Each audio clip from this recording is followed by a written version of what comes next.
This is Scott Richmond and Arnie Sherman. You're listening to What Do You Know on Newstalk KGVO, AM 1290 and 98.3 FM.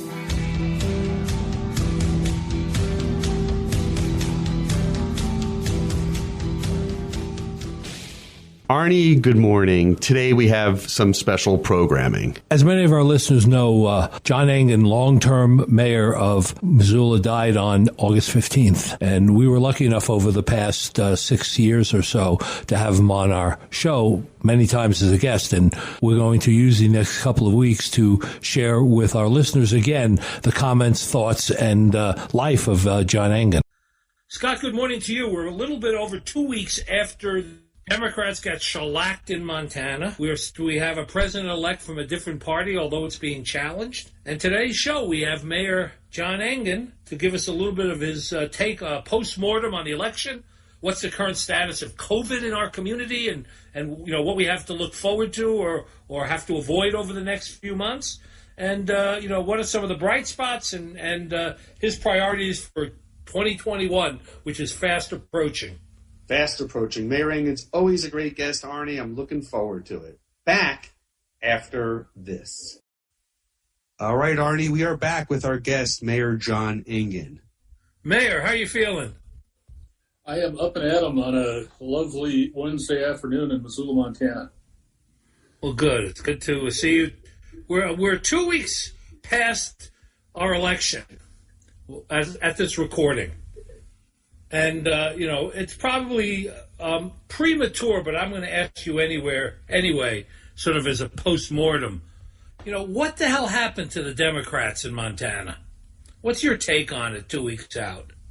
You know, so the beauty is I never pretended to be a pundit before the election. And I don't know that I am now. And I don't know that I have any particular insight as a function of being an elected person.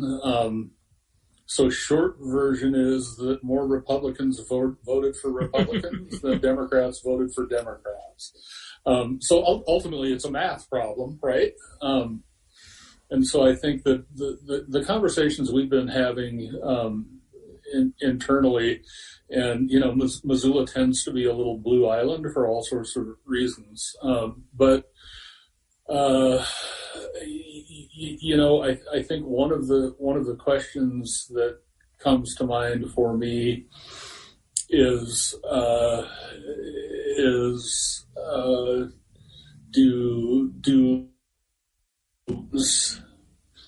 Montanans skeptical of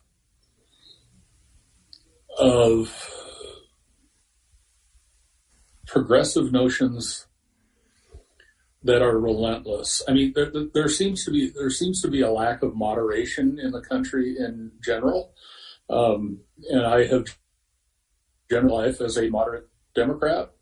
I'm not a police defunder.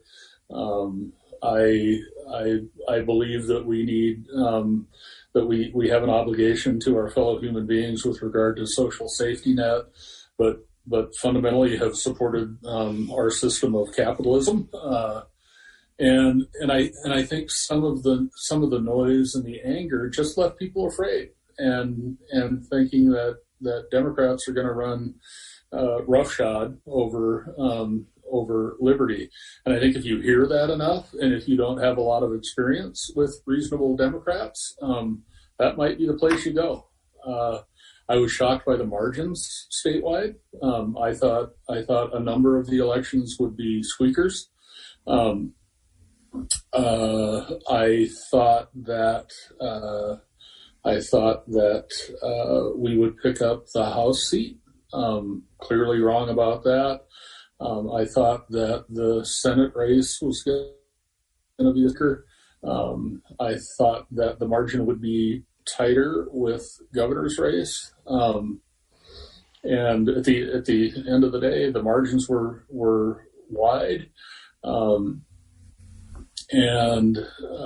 my hope is that we can figure out some ways to work together. One of the things that I have I've tried to do over the years is not automatically dismiss someone who had a different initial behind their last name than the one I have. And my hope is that folks on the team can think about that as well. This country, in my opinion, was at its best when moderate people figured out ways to work together, and that's just gone missing. Well, the country in general is more in the middle extremes. Yeah. We like to hear about the extremes because they're more newsworthy and they're more,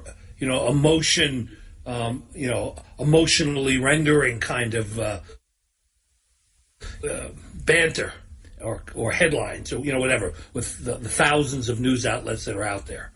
But now we have a circumstance in Montana that hasn't existed in our lifetime, I don't think, having all three branches of government controlled, the House, the Senate, and the completely dominated by one party, in this case, the Republican Party. And that's unprecedented. I mean, I think the last time that happened in Montana was in 1930s. And I've seen, there are a couple of things that have initially percolated out that I thought you might want to comment on. One is some of the early release of their agenda, to me, looks a little bit like the experiment, as it's referred to, which was, to most observers, not a very good experience. It's on cutting taxes, giving businesses huge tax cuts, and somehow that's going to benefit the rank and file average person. Never materialized in Kansas. They didn't take welfare expansion as part of their agenda. That didn't go very well. It led to a change in leadership in the state, by and large. And I'm wondering, after looking at some of the, what's your thought about how Montana is going to drift over the next at least 2 years, for sure? Well,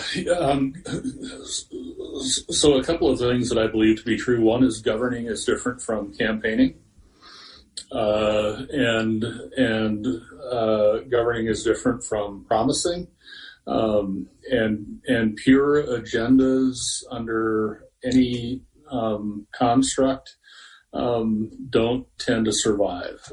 For also the agenda that I had seen the speaker or the presumed speaker-elect to have delivered to the Republican caucus, I don't think there's much unexpected there. But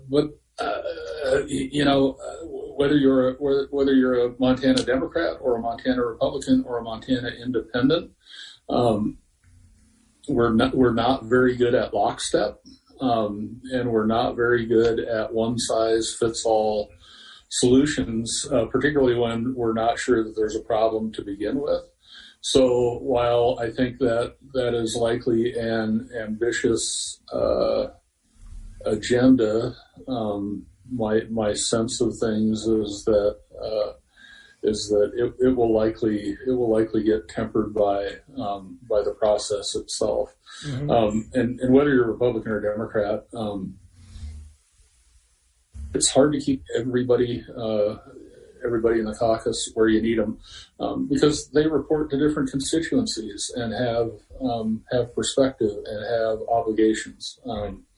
Although in the past, as you know, Mayor, there has been a sort of a override ability, or there wasn't a super majority in both houses of the legislature, and there is now, which appears to mean to me that if there's something egregious happening, the only, by a Democratic perspective or even an independent perspective, let's say Medicare rollback or a much more strident anti-abortion, rulings, then the only recourse you have is a legal recourse, because you can't do anything to block it in the legislature. They have an unfettered ability, in theory, obviously, and in practice, to pass whatever they want, because there's no luck in their way. So while you paint the picture, of reasonableness, which we hope happens, there's been a Democratic governor for 16 years, and the previous one used a branding iron to veto things, and they don't have that as an obstacle anymore. They sure don't.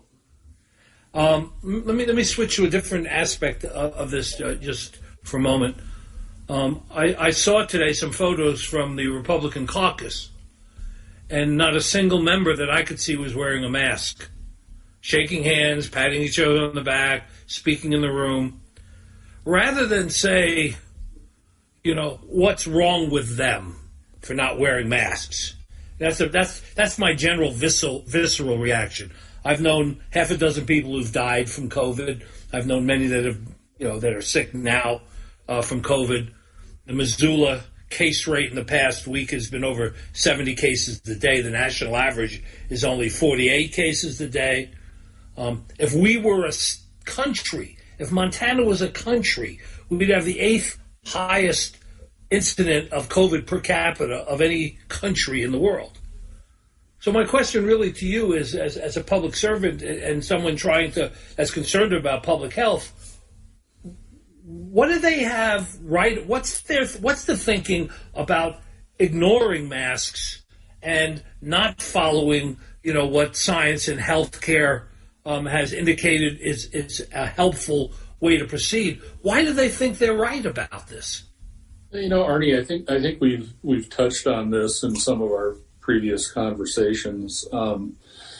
So there's a component of this that is simply theater, and President Trump has I think successfully turned the White House into a stage, and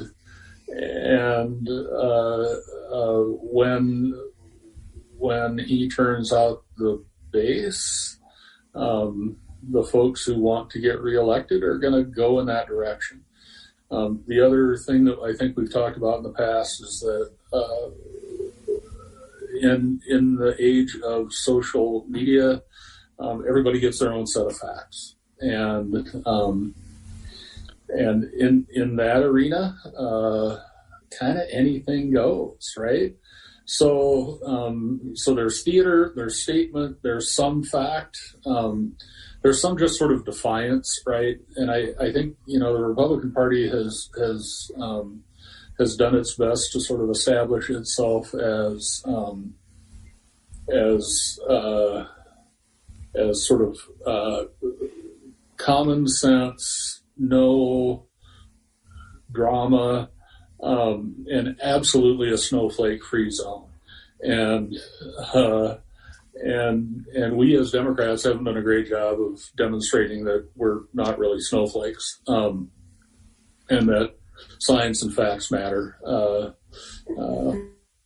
Right, but as we know, this is not just a philosophical debate about whether a social democrat is a socialist or not. Based on this is a life or death issue. I remember, I'm a couple of decades older than you almost, and I remember when the seatbelt laws first came in, and there was a lot of reaction to that. My father didn't like wearing them, for example, but he always said, "Hey, if I die, I die." So it wasn't going to really affect any. He didn't tell me not to wear one in the car. They had to be installed at that time, but he didn't want to wear one. This is a little bit different because your behavior affects other people that you don't even know and people that you do know. And so I really find, this to make a political statement or make it a wedge issue or make it a liberal versus conservative issue is really a damaging direction that we've headed. Putting aside, whether you can find an objector to the common knowledge about, that science has about this, how do you, as a mayor, trying to keep this under control in Missoula, Montana, what are your options? How do you overcome this? Well, really the challenge from day one for us in Missoula and in cities throughout the United States is that that without a federal response to what is a national crisis, we're all ad hoc, right? And because we're ad hoc and multiple jurisdictions are doing things differently, our ability to be consistent has been tempered dramatically. There is absolutely no point in issuing a stay-at-home order for Missoula County if Ravalli County is open, and if Mineral County is open, and if Granite County is open. So this lack of federal response to something that's killed, hundreds of thousands of Americans continues to be sort of mind-boggling to me. We've talked about this before. My dad was a World War II veteran, right? Spent about 3.5 years in the Pacific. My mother and I have had conversations of late about food rations, and you couldn't buy nylons during the war, and the list goes on. And we would have lost the goddamn World War if chronology had changed, right? We're not that nation anymore. I'd like to think that we could be that nation again over time. Pendulums swing, circumstances change, people get fed up one way or another. But that notion that we were all in this together has gone missing, and really we need to find that as as the president-elect talks about the struggle for the soul of the nation. The soul of the nation hinges dramatically on whether we elect to be in service to one another, and self-interest and personal responsibility only take you so far, and then you need help. You and Commissioner, County biggest challenge here. Sorry to interrupt, but you and County Commissioner Slotnick have formed a formidable team working together on COVID and COVID response. Has working with the surrounding counties become more challenging as time has gone on, or is it just equally as challenging all the way through over the past 9 months? I think it's been consistently challenging, and it really isn't because of the health officials who in this state are charged with that responsibility. They have statutory authority to support public health and manage through these crises. It's the elected officials responding, either responding to things they hear or parroting things that they've heard at the federal or state level in some cases. So sort of consistently challenging, but the health officials I think are pretty darn squared away and have the best interests of the and it's really a challenging job, right? Because all sorts of oxes get gored here. I think we'll see a legislative push to remove some of that authority from the independent health agencies, and that it's always a mixed bag, right? If I'm the elected official, I think the elected officials ought to be in charge. But if it's an elected official I don't agree with, then I don't agree, right? So my hope is that we can maintain some degree of independence. I would like the collaborative opportunities between health officer and local elected officials to grow. I think being a health official, being a health officer is a really lonely place, and without the support of electeds, and those collaborative conversations, which we've had a ton of over the course of the last months, we're sort of setting ourselves up for failure. Let me ask you this. I noticed that Governor-elect Gianforte has appointed a number of commissions and advisory groups in a variety of areas. I didn't see, and maybe it's my I overlooked it. I didn't see anybody from Missoula appointed to any of these so far. Is that correct? It is correct, and I've had a number of people point that out to me and ask me what I think of that. Is Missoula being punished? I'm gonna give the governor-elect the benefit of the doubt. I suspect that he's got relationships, and the folks in his circle relationships as well. So I'm guessing he put together a team that made some sense to him based on what and who he knows. And we'll just see from here. I sent the governor-elect a letter yesterday congratulating him and letting him know that there's lots of experience in Montana's cities and towns. We are very close to the folks we serve, and we're pretty practical in terms of meeting community need and solving problems. And if we can be a resource, we want to be. Yeah. You always wonder in a time when administration changes, both here in Montana and nationally, there's always a call for unity and for reaching across the aisle. But in my experience, it rarely happens. Or if it starts out to happen a little bit, it quickly gets derailed. So I'm hoping you're right. My sense is it's not an error. It's not a mistake. It's not an error of omission. But anyway, I want to talk about COVID's effect here in Missoula. We received $80 million in the county for corona relief grants. What do you think the impact of that has been? And maybe more to the point, what do you think would have happened if we didn't get that $80 million in the county? I think a lot of doors would be shuttered today, and a lot more people would be unemployed. Yeah, I mean it's been significant. It's been significant for us in local government. We've used CARE funding to support salaries of first responders. And I mean it's been a lifeline in terms of our budget for fiscal year 21, and we'll have benefits beyond that. Business owners I talked to have certainly been grateful for the support that they've had through CARES.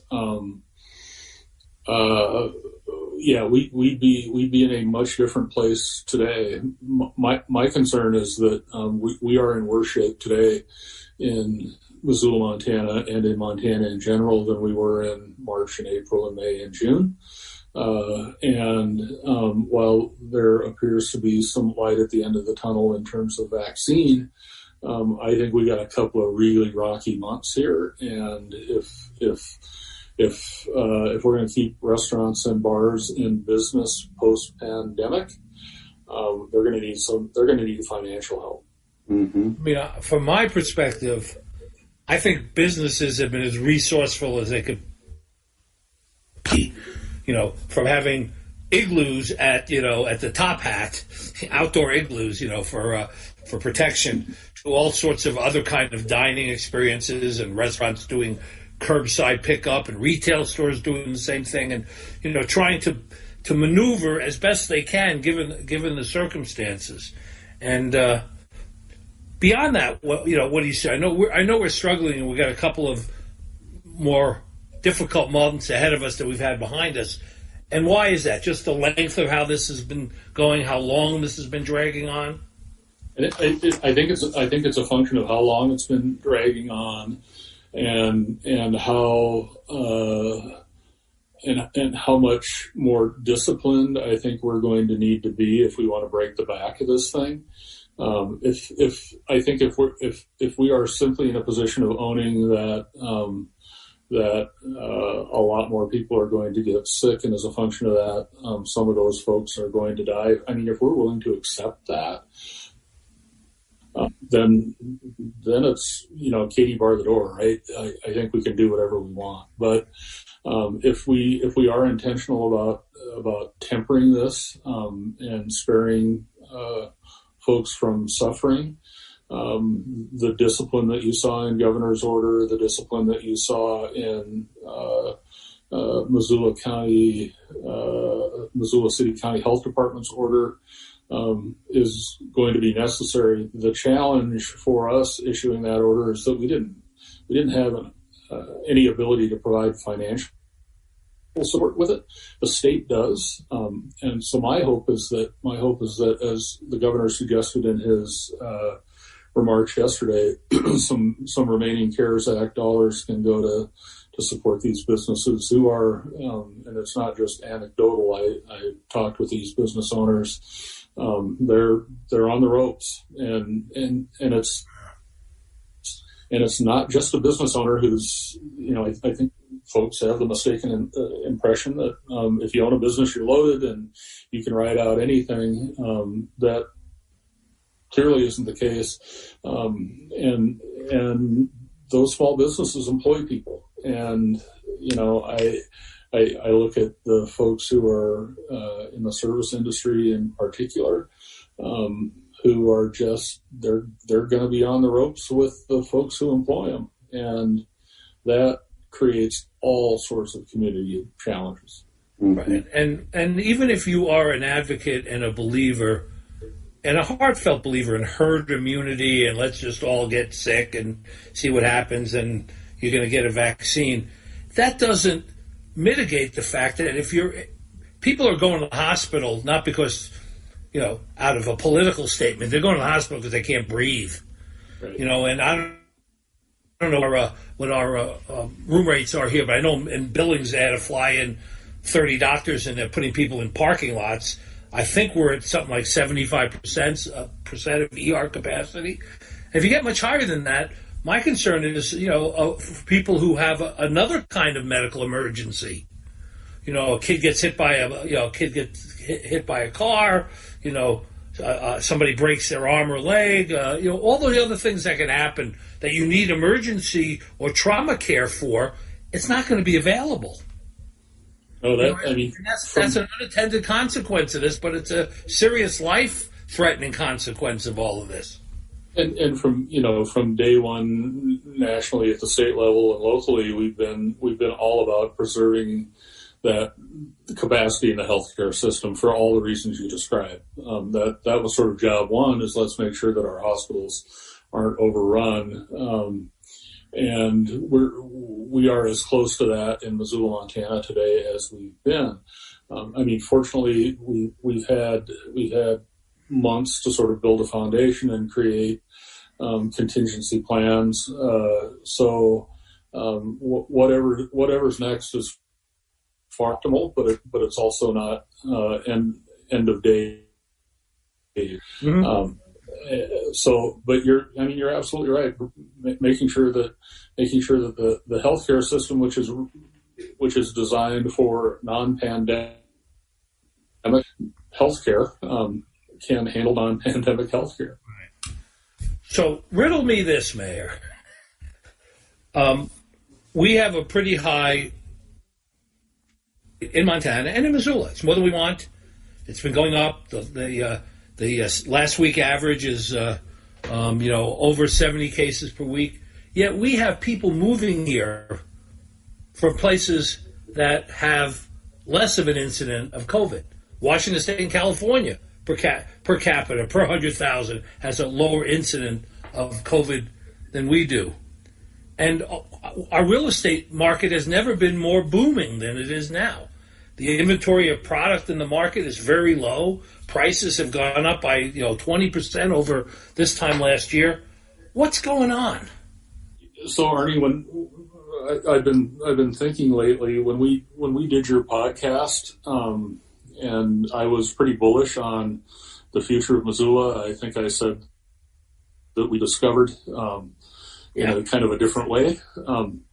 Weirdly, none of that has changed, and I frankly think that COVID has exacerbated it. Right, so we will come to the end of this, and there will be consequences to it. But I think Missoula's I think we will be far less impacted than some other places, because we were discovered for being cool, and now we've been discovered, rightly or wrongly, as a place where COVID isn't rampaging, right?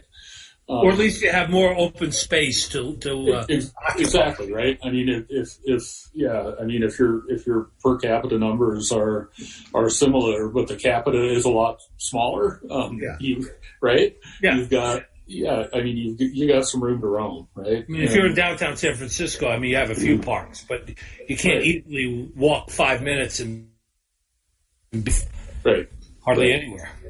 Yeah, so I think there's a bunch of psychology at play here. There's also a bunch of wealth that's being on the sidelines, and people are thinking, well, here is, we've been thinking about doing something, and now it's time to do it. I've made the acquaintance of a number of folks who came home, quote unquote, as a function of work from home orders, and it just seemed like a good idea to get back to Missoula and be around friends and family, and have realized that they don't need to go back. They're going to be remotely and have a good life here. Those folks bring resources. In some cases, they bring business. Right. They bring appreciation for the place. A place that some of us take for granted, and disposable income. Yeah, and I think the net result will not be Bozeman-ification of Missoula. I think the net will be we'll have more people and more resources, and people who appreciate the coolness of the place. We don't become generic. I think there's also, Arnie, the Yellowstone factor. You have a major television program that happens to capture the psyche of everyone right now. Another one launching called Big Sky. It just launched last night, Arnie, and it's... Yeah, I haven't watched it. But the point is that we saw that reality television could give us a president. Television series could bring us new residents. Right. And some of them, I just made the acquaintance of somebody who came back, just like the mayor was saying, a former University of Montana student who was the head of global change, who is the head of global change management for the Gap and for Old Navy, based in San Francisco. She was told she could live anywhere. She didn't have to live in San Francisco, and immediately moved to Missoula. So you're able to bring folks in like that. It would be interesting if someone did a survey of sort of the, who's coming here and, what does the profile look like? You might make an argument with that if they fit a certain kind of demographic, our state may be becoming more conservative or more liberal, or may really shift the balance in a state with only a little over 1 million people if you have 100,000 people moving here that have come from a particular segment of the population. Yeah, my hunch is that if you're a relatively conservative person and you're paying any attention at all, you're likely going to end up in another Montana city than Missoula. Yeah. Unless you have a job here, or you went to the university, or family, who knows, right? Right. But I'm talking, and that's probably absolutely true about Missoula. But in terms of, statewide demographics and statewide elections, you might see us become permanently a red state as a result of some of those changes, and some other things that you alluded to earlier, which is, the inability, I think, of the Democrats in the state to put up a ticket that differentiated itself from the most strident elements of the National Democratic Party. I mean, I don't think anybody with any real information about things really believes, Kathleen Williams is Mosey's clone, or any of these other sort of things that Mike Cooney is an ultra-liberal socialist. I mean, he's been around for 44 years. You've seen his record. He hasn't done that. But weren't able to extricate themselves from that. And that's not only a problem here in Montana, but I think it's a problem that the National Party has that given how many seats they lost, they were supposed to pick up seats in the United States House of Representatives. They're going to have maybe a single-digit majority, which is very unusual when the White House changes party and the rest of it doesn't come along with it. Yeah, really unusual. And I mean, and it is interesting. So if you look at let's just look at recent history. Governor Schweitzer threaded that needle, right? Yes. Right. Governor Bullock threaded that needle. Senator Tester continues to thread that needle, and I think just gets better at it over time. His margin in his last race was the best he's had. Right. Even though the president was out here 4 times hammering on him. But it really is I mean, and if you look at each of those gentlemen, you're gonna see relatively moderate Democrats who made members of their own party mad, certainly made members of the other party mad, but also pleased members of the other party occasionally. I remember when Brian Schweitzer was asked what was his position on guns. It was one of my favorite political lines ever. He said, I have more than I need, but less than I want. And he never got asked about it again once he said that, right? I mean, that defined his position, and everybody could relate to that. That's very Governor Schweitzer. Right. Max Baucus, Senator Baucus, Ambassador Baucus, moderate guy, threaded the needle. Mark Roscoe, Republican, also threaded the needle, right? Well, here's an example. As you mentioned, Mark. Mark was a Republican governor, very successful. He became the Republican National Committee chairman and publicly said he was voting for Joe Biden for president. So he had always been sort of in the middle, and even to this day, he hasn't moved along with some of the flow in the Republican Party, to become, the Trump party. It's not even, I don't even think it's, I took a look at some of the Republican Party platform from 20 years ago, and it resembles the Democratic Party platform of today almost. And it's moved, and on the other hand, 72 million plus people voted for Donald Trump in this country. Yep. So there's something that he offered and provided, that resonated with a good portion of the electorate. Yep, it's something that we can't just dismiss. Democrats can't just dismiss it. They have to understand it and figure out a way to provide something that meets some of those people's needs.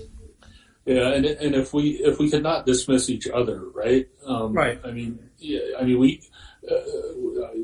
We can't dismiss 70 million people who voted for Donald Trump.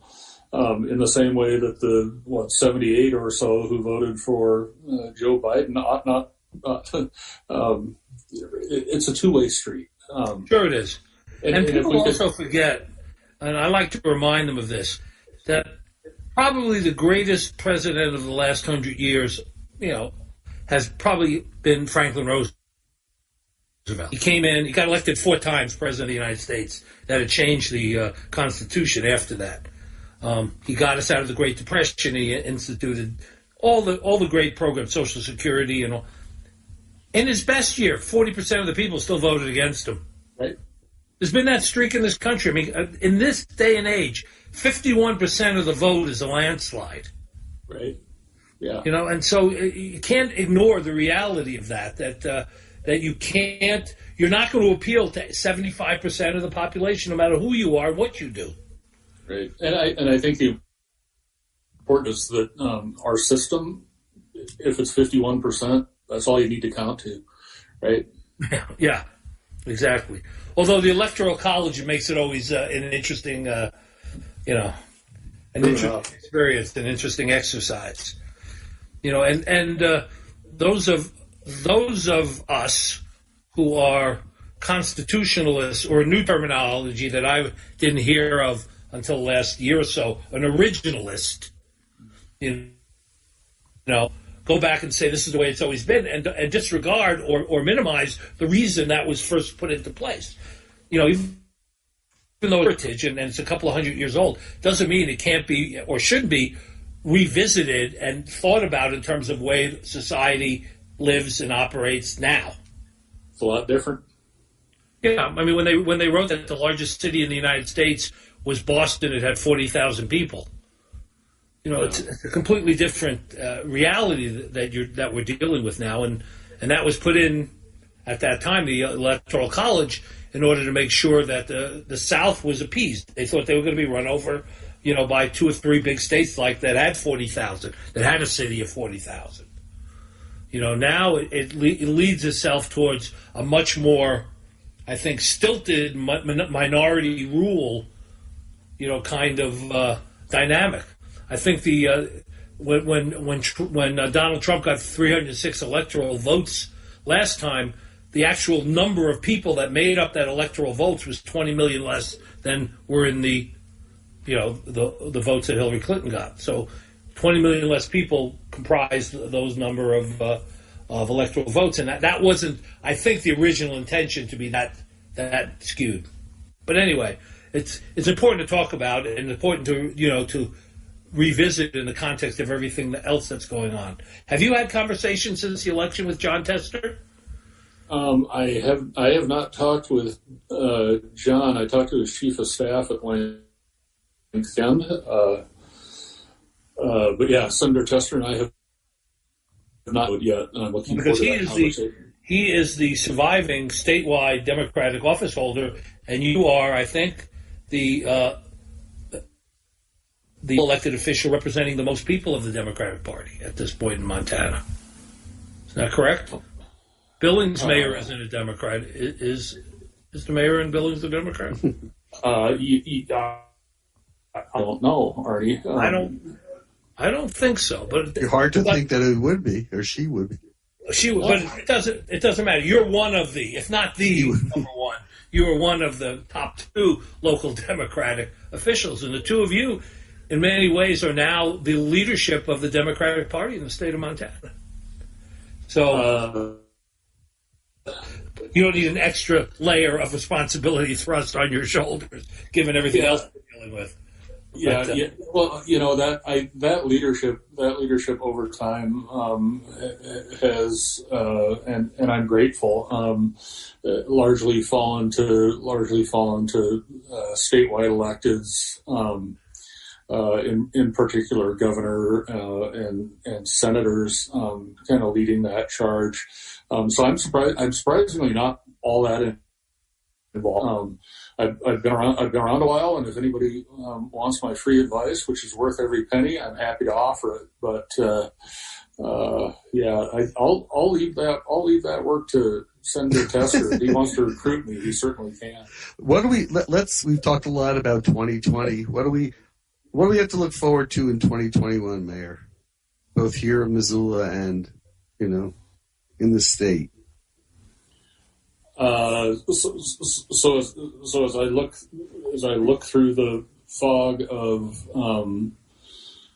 COVID, I think that I see development happening at the pace that we saw pre-COVID, and more. I see housing production continuing to be a critical issue for City of Missoula, and we're doing a lot about that. I think we see a lot of sort of post-mortem activity with COVID. I think everyone's going to look at their emergency planning. I think everyone's going to look at their resources and inventory of personal protective equipment. I think we're going to have to sort through how vaccinations happen in this nation and in our place. But I think kids get back to school. Parents get a little bit of relief. I think the nature of the workplace remains changed. There will still be a need for office space throughout our community, and I think more will get built and be occupied. But the workplace is different of choice and productivity, and I think if you're buying Zoom stock today, it's probably still a good idea. But I'm an optimist, so I see the place that's been growing and thriving for some time continuing to grow and thrive. Absolutely. Let's take a quick break. Our guest is Mayor John Engen on What Do You Know, back after this. Okay, we are back, Arnie, with our guest, Mayor John Engen. So given all that we've discussed, Mayor, what's your priority, your highest priorities for 2021? Housing, making sure that we are creating an environment where quality development can happen quickly and relatively painlessly. Fundamentally, if folks aren't housed, and I mean from a billionaire to somebody whose residence is currently a car, everyone needs a house in order to thrive, or a home, I should say, in order to thrive. And that is an unmet need in the community, so we're working diligently on that. Equity is another issue. We haven't forgotten Black Lives Matter. We're continuing to engage, really looking at our own operation and making sure that that we're doing everything we need to do as an institution to ensure equity in the workplace. And if we learn from that and can expand that experience to the rest of the community, we're going to do that as well.